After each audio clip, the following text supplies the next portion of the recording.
नमस्कार दोस्तों, आइए सुनते हैं दादी माँ जागी नाटक के दूसरे अंक का पहला दृश्य। स्थान कोठी का ड्राइंग रूम। समय सायंकाल। ड्राइंग रूम खाली है। जोड़ूराम बाहर के पोर्टिको वाले दरवाजे में खड़ा एक हाथ से सिर के बाल तोड़ रहा है और दूसरे हाथ से उंगलियों पर कुछ गिन रहा है। माली बाहर से आकर उसे कुछ देर गौर से देखता है। माली: अरे ओ तोड़ूराम, सिर के ज्यादा बाल तोड़ोगे तो गंजे हो जाओगे। जोड़ू चौंक कर डांट कर: माली के बच्चे, तुझे कई बार कहा है कि मेरा नाम न बिगाड़ा कर। मैं तोड़ूराम नहीं, जोड़ूराम हूँ, जोड़ूराम। फिर उंगलियों पर गिनता है और झुंझलाता है। ओह, सारा हिसाब गड़बड़ कर दिया। माली: हिसाब? किस 99 के फेर में पड़े हो? बात करते हुए दोनों ड्राइंग रूम में आ जाते हैं। जोड़ू: घासीराम, तू तो जानता ही है कि मैं जो प्लेटें तोड़ता हूँ उनकी कीमत घर की मालकिन कमला रानी मेरी तनख्वाह में से काट लेती हैं। इस तरह मुझे हर महीने 150 रुपए में से सिर्फ 40-50 रुपए ही मिलते हैं। माली: लेकिन जोड़ूराम, अब घर की मालकिन कमला रानी नहीं, दादी माँ हैं। जोड़ू: घर की मालकिन दादी माँ? खुश होकर सिर का एक बाल तोड़कर: अरे, राजनीति का ये दांव मुझे पहले क्यों नहीं सूझा? अगर मैं कमला रानी की पार्टी छोड़कर दादी माँ की पार्टी में शामिल हो जाऊं तो मेरे सारे जुर्म माफ हो जाएंगे। माली हंसकर: हाँ हाँ, बन जा दल बदलू राम, भगवान भली करेगा। जरा रुक कर और सुनो, आज शाम के 6 बजे ही इस तरह खाली खाली क्यों बैठे हो? जोड़ू: जब सारी कोठी ही खाली है तो मैं क्यों ना खाली बैठूं? माली: अरे हाँ, रधिया बता रही थी कि दादी माँ होश में आने के बाद आज पहली बार कोठी से बाहर गई हैं, इस नए जमाने की दिल्ली को देखने के लिए। जोड़ू: दिल्ली को ही नहीं, बिमला बीबी के वर घर को भी देखने गई हैं। उनके साथ गए हैं बड़े मालिक और मोहन बाबू। आया बबलू को रसोई में खिला पिला रही है। छोटी मालकिन और छोटे मालिक अपनी कंपनी के दफ्तर में काम कर रहे हैं। सरला बीवी अस्पताल में मरीज देख रही हैं। विमला बीबी ऊपर अपने कमरे में किताब पढ़ रही हैं और छोटी अमला बीबी ऊपर कोप भवन में अटवाटी खटवाटी लिए पड़ी हैं। माली: अटवाटी खटवाटी लिए क्यों पड़ी हैं? जोड़ू: दादी माँ ने उस जनानड़े कवि से उसका मिलना जुलना बंद जो कर दिया है। माली: अरे हाँ, याद आया। क्या ये सच है कि दादी माँ ने 2 महीने के अंदर अंदर अपनी सब पोतियों की शादी करने का फैसला किया है? जोड़ू: हाँ, किया तो है। माली: अरे, तो शादियों की इसी धक्का पेल में तुम भी आया से शादी कर लो ना। जोड़ू घबराकर: क्या बकते हो माली? आंख दबाकर: आया तो। तभी बाहर के दरवाजे से रधिया गुनगुनाती हुई आ जाती है।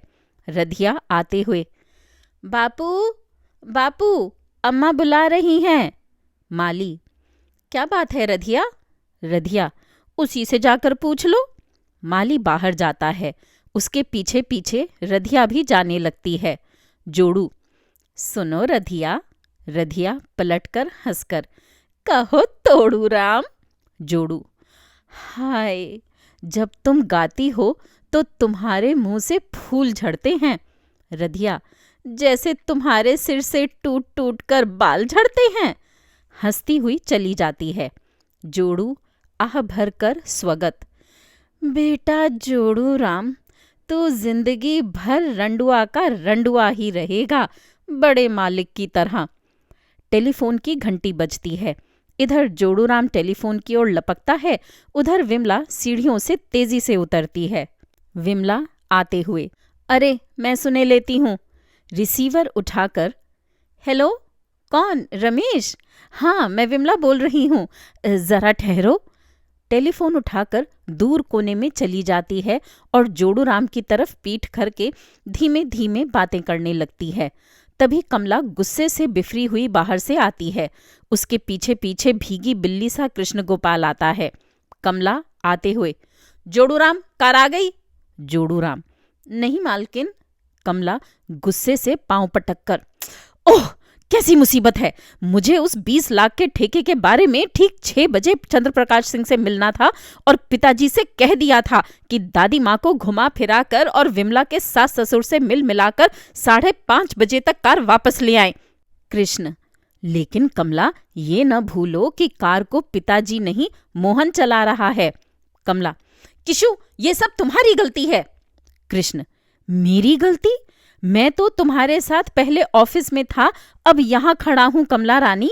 कमला पलटकर, अरे तोड़ूराम, तू यहाँ क्यों खड़ा है? क्या दादी माँ का नया हुक्म भूल गया कि ठीक 8 बजे मेज पर खाना लग जाना चाहिए? जा रसोई में। जोड़ूराम रसोई में जाता है। किशु, तुम्हारी गलती ये है कि तुमने दूसरी कार ठीक नहीं करवाई। कृष्ण सहमकर, गैराज में भेज तो रखी है। कमला, ओह 6 तो यहीं बच गए। अब चंद्रप्रकाश सिंह से माफी मांगनी होगी कि मैं आज नहीं आ सकूंगी, कहती हुई टेलीफोन वाले टेबल की तरफ जाती है। अरे टेलीफोन कहाँ गया? विमला दूर कोने से, जीजी टेलीफोन मेरे पास है।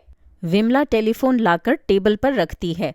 उधर कृष्ण गोपाल आराम कुर्सी पर बैठकर आंखें मूंद लेता है। कमला, किसका फोन था विमला? विमला, रमेश का। कमला, क्या दादी माँ और पिताजी अभी तक उन्हीं के यहाँ हैं? विमला, नहीं जीजी, वहां से चल दिए हैं। रमेश ने उनके जाने के बाद ही फोन किया था। कमला, वहां क्या हुआ? विमला, सब ठीक हो गया। दादी माँ ने तो रमेश की बहन के ससुराल वालों से कोई जान पहचान भी निकाल ली। कमला, मतलब ये कि दादी माँ ने तुम्हारी और रमेश की शादी की मंजूरी दे दी है। कल से मैं तुम्हारी शादी की तैयारी शुरू कर दूंगी।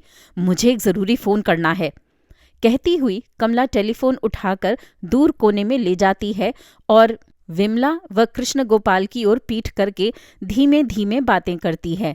विमला आंखें बंद किए बैठे कृष्ण गोपाल के पास पहुंचती है।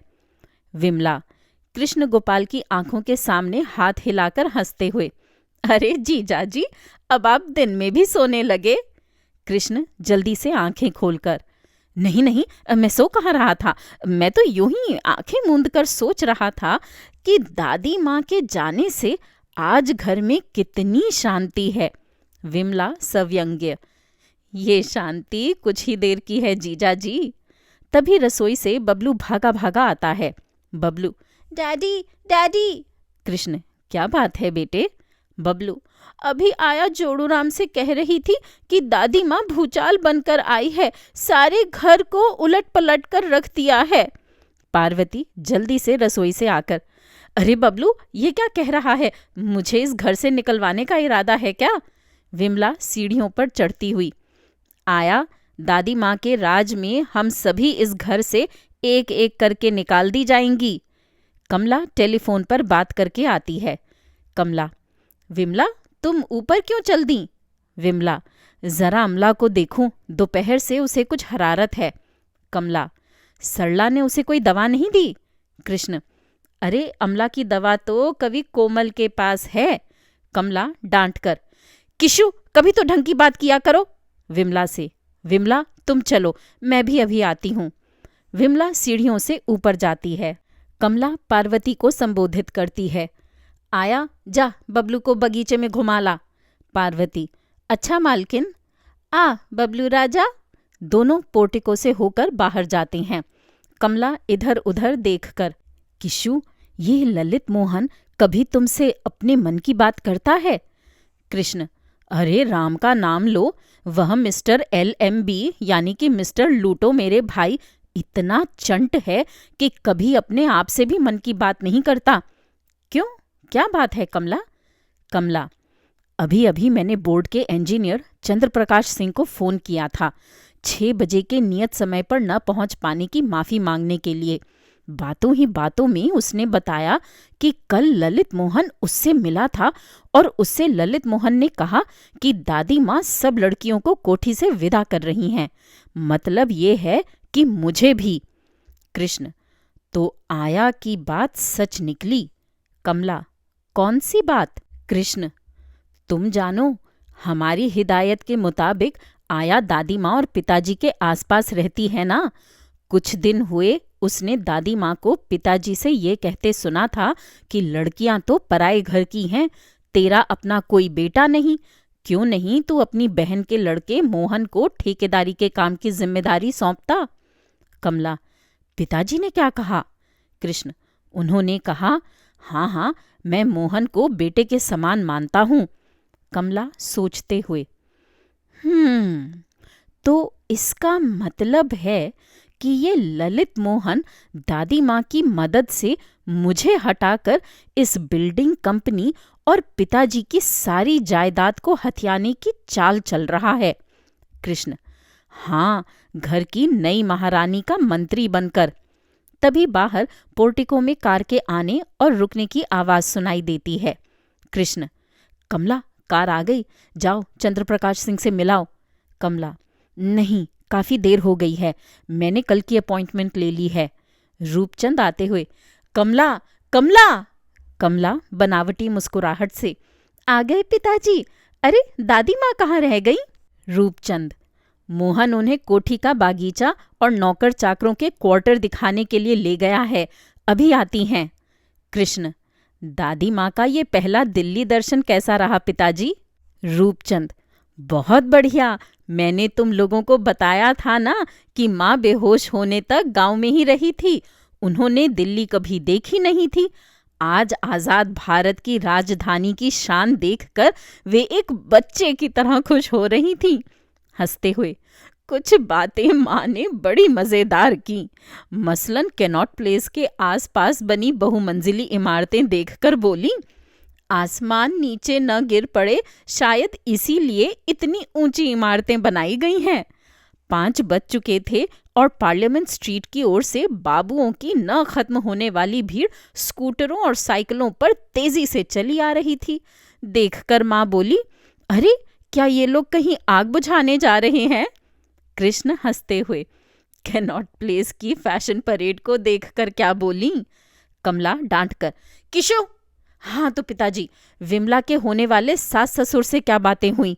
रूपचंद: बेटी, तुम्हारी दादी माँ को रमेश के माता पिता, घर, रिश्तेदार सब बहुत पसंद आए। कमला: तो रमेश से विमला का रिश्ता पक्का हो गया? पिताजी, हमें शादी की तैयारी फौरन शुरू कर देनी चाहिए, बहुत थोड़े दिन रह गए हैं। रूपचंद: हाँ बेटी, सब तुम्हें ही करना है। कमला: कोई दहेज की बात तो नहीं हुई? रूपचंद: नहीं, बिल्कुल नहीं, बल्कि मैंने रमेश के माता पिता से पूछा भी था कि कोई मांग हो तो बता दीजिए। वे बोले, हमें लड़की और उसके सौभाग्य के सिवा और कुछ नहीं चाहिए। जरा रुक कर, बेटी मैं जरा हाथ मुंह धोआऊं। रूपचंद अपने कमरे में चला जाता है। कृष्ण गोपाल मुस्कुराता है। कमला सख्ती से: किशु, तुम इस तरह बुद्धू की तरह मुस्कुरा क्यों रहे हो? कृष्ण: बुद्धू जो हूं कमला रानी। तभी बाहर से बबलू रोता हुआ आता है। कमला घबराकर: क्या हुआ बबलू?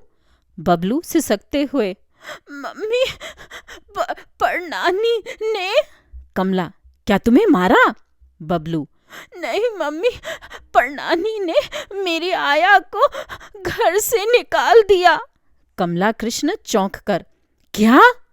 तभी विमला सीढ़ियों से उतरती हुई दिखाई देती है। बबलू: पर नानी ने आया से जाने को कहा, आया ने कल सवेरे जाने को कहा, लेकिन पर नानी नहीं मानी। मिन्नत करते हुए: मम्मी, मेरी आया को रोक लो ना। विमला: दादी माँ ने लोगों को इस कोठी से भगाना शुरू कर दिया है। कमला: मैं हैरान हूं कि आया ने ऐसा कौन सा अपराध किया कि उसे। पार्वती बाहर से आती दिखाई देती है। कृष्ण: आया खुद ही इधर आ रही है, उससे पता चल जाएगा। पार्वती आंसू बहाती हुई आती है। बबलू पार्वती से लिपटकर: आया। कमला: आया, क्या हुआ? पार्वती इधर उधर देखकर डरी हुई सी: मैं दादी माँ की नज़र बचाकर आप लोगों से विदा लेने आई हूँ। वे मोहन के साथ माली और दूसरे नौकरों के क्वार्टर देखने गई हैं। कमला: आखिर हुआ क्या? पार्वती: मुझे खुद कुछ पता नहीं है मालकिन। मैं बबलू के साथ बगीचे में थी। दादी माँ मोहन बाबू के साथ अचानक वहां पहुंच गई और छूटते ही पूछने लगी, क्या तू विधवा है? मैंने कहा हाँ। इस पर बोली, क्या ये सच है कि तू फिर शादी करना चाहती है? मैंने कहा, अगर कोई देवता पुरुष मुझ जैसी अनाथ को सहारा देने को तैयार हो तो। मेरी पूरी बात सुने बिना ही दादी माँ आपे से बाहर हो गईं। बोली, इस कोठी से तू अभी इसी पल निकल जा। तुझ जैसी कुलटा को मैं एक पल भी यहाँ नहीं देख सकती। विमला, वाह, विधवा स्त्री शादी करना चाहे तो वह कुलटा हो गई और रंडुआ पुरुष शादी करना चाहे तो वह देवता हुआ। पार्वती रोकर, मालकिन, मुझे जाने का इतना दुख नहीं जितना इस बात का कि मुझे उल्टा कहकर इस घर से निकाला जा रहा है। इस घर की मैंने जो इतने दिन सेवा की उसका आज मुझे ये फल मिला है। आप तो जानती ही हैं कि आप सबके कहने से ही मैं इधर ये सोचने लगी थी कि। कमला सोचते हुए, लेकिन आया, मैं हैरान हूं कि दादी माँ को एकाएक ये कैसे मालूम हो गया कि तुम विधवा हो और फिर से शादी करना चाहती हो। घूर कर, किशु, कहीं तुमने? कृष्ण, नहीं नहीं। पार्वती जल्दी से, नहीं मालकिन, छोटे मालिक ने कुछ नहीं कहा। मैं जानती हूँ ये सारी शरारत उस ललित मोहन की है। कमला और कृष्ण गोपाल एक दूसरे की ओर देखते हैं। बबलू, मैं अभी जाकर मोहन अंकल से लड़ता हूँ। कमला रोक कर, नहीं बबलू, तू चाहता है ना कि आया यहाँ से न जाए? बबलू, हाँ मम्मी। कमला, तो मोहन अंकल या किसी और से कुछ न कहना, बस चुप रहना। चुप रहेगा ना? बबलू आया से लिपटकर, हाँ मम्मी। विमला, जीजी, तुम पिताजी से बात करो ना। कमला, नहीं विमला, दादी माँ के जागने के बाद से हमारे पिता पहले जैसे पिता नहीं रहे। अगर दादी माँ ने आया को निकालने का फैसला कर लिया है तो वे कोई विरोध नहीं करेंगे। पार्वती, तो फिर मैं जाती हूँ। कमला, रात के समय तू कहाँ जाएगी? पार्वती, भगवान की छत के नीचे कहीं भी पड़ी रहूंगी। कृष्ण, मैं सोचता हूँ क्यों ना आया को फिलहाल अपनी कंपनी के ऑफिस में ठहरा दिया जाए। कमला, ठीक, मुस्कुराकर, किशु, आज तुमने पहली बार अक्ल की बात की है। ऑफिस की चाबी तुम्हारे पास है ना? कृष्ण, हाँ, जेब से चाबी निकालकर, ये रही। कमला, आया, ये चाबी लो और रात ऑफिस में गुजारो। कल मैं कोई और प्रबंध करूंगी। पार्वती चाबी लेती है। कृष्ण, प्रबंध जल्दी करना होगा क्योंकि हो सकता है कि कल दादी माँ के मन में अपने बेटे की कंपनी का ऑफिस देखने की भी इच्छा पैदा हो जाए। बबलू, आया, मुझे भूख लगी है। कमला, किशु, तुम बबलू को रसोई में ले जाकर खाना खिला दो। कृष्ण, आओ बबलू। विमला हंसकर, तो आज से जीजाजी बबलू की आया भी बन गए। कृष्ण गोपाल बुद्धू की तरह हंसता है और बबलू को लेकर रसोई में चला जाता है। पार्वती जाते जाते, तो मालकिन, मैं रात दफ्तर में जाकर गुजारती हूँ। कमला, हाँ जाओ। विमला, तुम भागकर आया के कमरे में जाओ और इसका सामान इकट्ठा करके। तभी पार्वती बाहर के दरवाजे से लौटकर भागी भागी आती है। पार्वती डरी हुई सी, दादी माँ आ गई, अब मैं कैसे बाहर निकलूं? कमला जल्दी से फुसफुसाकर, तुम ऊपर मेरे कमरे में जाकर छुप जाओ, जल्दी। पार्वती भागकर सीढ़ियों के ऊपर चढ़ जाती है। तभी बाहर से दादी माँ और ललित मोहन आते हैं।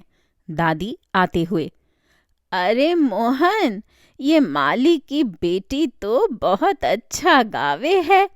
क्या नाम बताया था उसका? मोहन, रधिया, मतलब ये कि राधा। कमला आगे बढ़कर बात बनाते हुए, दादी माँ, आज आपने बहुत सैर की, हमारी कोठी का बगीचा देखा? मोहन चुपके से रसोई की ओर खिसक जाता है। दादी एकाएक चेहरे पर कड़ाई आ जाती है। हाँ हाँ देखाई, वहीं तुम्हारे लड़के की वह चुड़ैल आया मिल गई थी, उसकी मैंने छुट्टी कर दी है। वह विधवा होकर सुहागिन बनने चली थी, उल्टा कहीं की।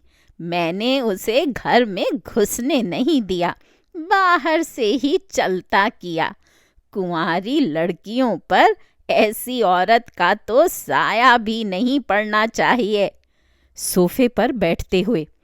हे राम, आज कैनॉट प्लेस में इस नए जमाने की दिल्ली का जो रंग ढंग देखा, उससे लगा कि घोर कलयुग आ गया है।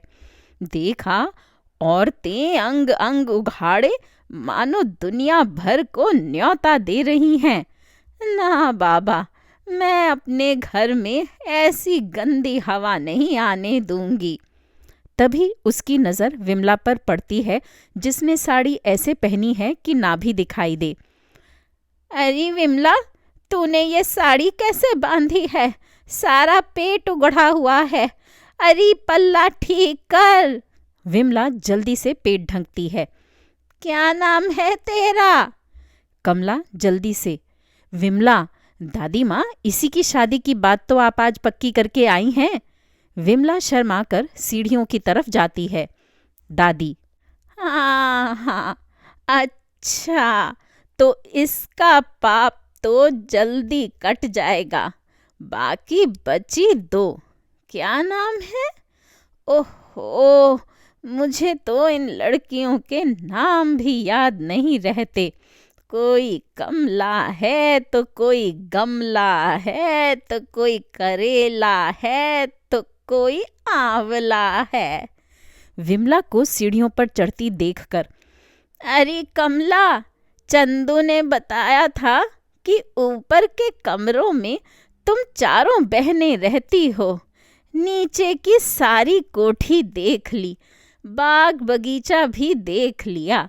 चलो आज कोठी का ऊपर का हिस्सा भी देख लूं। दादी माँ सोफे से उठती है। विमला सीढ़ियों पर रुकती है। उसकी कमला से नजरें मिलती हैं। दोनों घबरा जाती हैं। कमला बात बनाते हुए, लेकिन दादी माँ, आप अभी क्यों कष्ट करती हैं? कल किसी समय। विमला, आज आप बाहर घूम फिर कर काफी थक गई होंगी। दादी घुटने दबाकर, हाँ, थक तो गई हूँ, लेकिन ये सीढ़ियाँ तो चढ़ ही सकती हूँ। दादी माँ सीढ़ियों पर पांव रखती हैं। तभी कृष्ण गोपाल रसोई से निकलकर स्थिति भांपता है और सबकी आंख बचाकर रूपचंद के कमरे में पहुंच जाता है।